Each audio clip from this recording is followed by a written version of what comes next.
ये है blood disorder. ये जो आरपीडब्ल्यूडी एक्ट 2016 में अभी हमने एक यूपीएससी के पीडब्ल्यूडी कैटेगरी के रिजर्वेशन की बातें जो है एक वीडियो में कही थी कि उनको रिजर्वेशन जो है वो मिलता है, रिजर्वेशन प्रोवाइड किया जाता है। लेकिन उसमें बच्चों का क्वेश्चन था कि जो ब्लड डिसऑर्डर है उसको किस कैटेगरीज के थ्रू जो है वो शो किया जाता है, और ब्लड डिसऑर्डर है वो गवर्नमेंट जॉब में इंक्लूड है या नहीं है, गवर्नमेंट रिजर्वेशन उनको देता है ब्लड डिसऑर्डर वाली कैटेगरीज को, हाँ या ना। सो बेटा आरपीडब्ल्यूडी एक्ट 2016 को 16 में जो है पहले आपका आरपीडब्ल्यूडी एक्ट 1995 था, जिसमें जो रिजर्वेशन थी, जो डिसेबिलिटीज़ थी, उसमें सिर्फ 7 डिसेबिलिटीज़ थी।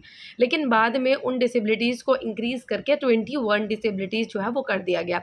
मतलब उनमें जो टाइप्स ऑफ डिसेबिलिटीज़ थी वो 7 से बढ़ाकर 21 डिसेबिलिटीज़ उनको कर दिया गया। और जिस एक्ट को उसको द्वारा इस एक्ट के द्वारा रिप्लेस किया गया था वो एक्ट था आरपीडब्ल्यूडी एक्ट 1995। उस एक्ट को इंक्लूड करा गया। लेकिन उस एक्ट में जो है था ब्लड डिसऑर्डर ऐड नहीं था। लेकिन इस एक्ट में आरपीडब्ल्यूडी एक्ट 2016 में ब्लड डिसऑर्डर्स की ये कैटेगरीज इंक्लूड की गई, जिसमें आ जाते हैं आपका बेटा थैलेसीमिया, हेमोफीलिया, सिकल सेल ये डिसीजेज जो हैं वो आपकी आ जाती हैं, सिकल सेल डिसीजेस। तो इन डिसीज़ को ब्लड डिसऑर्डर की आरपीडब्ल्यूडी एक्ट में इंक्लूड किया गया। तो थैलेसीमिया का मतलब क्या होता है? थैलेसीमिया का मतलब होता है can not make enough haemoglobin और make effective RBC due to imbalance in alpha and beta. इसमें बेटा जो थैलेसीमिया जो कैटेगरीज होती है, इसमें हो जाता है कि जो हीमोग्लोबिन और जो डिफेक्टिव आरबीसी, इसमें जो आपकी बॉडी है, होमोग्लोबिन बनने में इसमें दिक्कतें आ जाती है और मेक्स डिफेक्टिव डिफेक्टिव आरबीसी जो बनता है वो भी इसमें आरबीसी में भी दिक्कतें इसमें आ जाती हैं। सो आपके जैसे ब्लड से रिलेटेड जो होता है जिसमें आ जाती है आपकी थैलेसीमिया। फिर आ जाती है बेटा हेमोफीलिया डिफिशिएंसी वो होती है जिसमें जैसे ब्लड के क्लोटिंग वगैरह हो जाते हैं, वो बनने क्या हो जाते हैं, जैसे उसमें ब्लड का क्लोट, जैसे आपको चोट लग जाती है उसमें ब्लड जो है वो आपका जम जाता है और खुरन से जम जाता है, वो ठीक हो जाता है जैसे आपकी चोटें। तो उसमें क्या हो जाता है, जो कंगुलेशन ऑफ ब्लड है ना वो बनना बंद हो जाता है और ब्लीडिंग जो है वो एक्सेसिव ब्लीडिंग होती रहती है।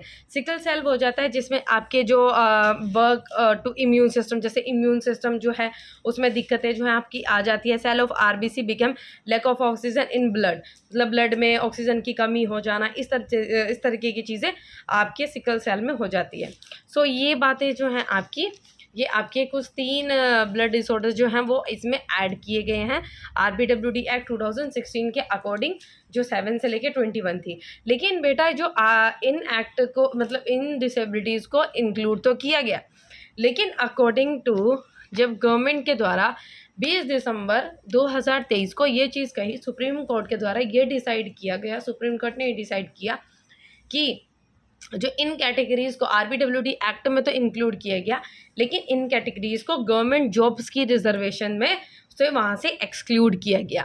सो ये जो थैलेसीमिया, हेमोफीलिया और सिकल सेल डिसीजेस, ये गवर्नमेंट जॉब में रिजर्वेशन के लिए सुप्रीम कोर्ट के द्वारा इनको एक्सक्लूड किया गया। अब इसका रीज़न तो ये नहीं पता, बट इन कैटेगरीज़ को, इन डिसेबिलिटीज़ को गवर्नमेंट जॉब्स की रिजर्वेशन से एक्सक्लूड जो है वो किया गया। और ये जो डिसाइड किया गया था 20 दिसंबर 2023 को, इस तरीके की बातें आई थी न्यूज़ में। सो आप इस चीज़ को देखिए तो इन कैटेगरीज़ को इंक्लूड जो है गवर्नमेंट जॉब रिजर्वेशन में इंक्लूड जो है वो नहीं किया गया। सो यही बात है। तो अगर वीडियो थोड़ी बहुत भी पसंद आई हो, थोड़ा बहुत इन्फॉर्मेशन लगे हो, सो आप इस वीडियो को प्लीज़ लाइक कीजिए, चैनल को सब्सक्राइब कीजिए। इसी तरीके की और वीडियोस के लिए अगर आपके डाउट्स हो तो उसको कमेंट कीजिए। और सॉरी वीडियो थोड़ा सा आने में लेट हो गया है, वीडियो जो है वो काफ़ी लोगों ने मतलब पहले बोला था, तो वीडियो थोड़ा सा आने में लेट हो गया, उस चीज़ के लिए सॉरी। और बाकी रिजर्वेशन जो है, बाकी कैटेगरीज़ को जो रिजर्वेशन मिलती है उसकी वीडियोस हम पहले ही अपलोड कर चुके हैं। सो उस वीडियोस को जिसको रिजर्वेशन देखनी है, बाकी कैटेगरीज़ में कितने % रिजर्वेशन होती है, वो जो पहले अपलोडेड वीडियोज़ हैं उसको चेक कर। ओके।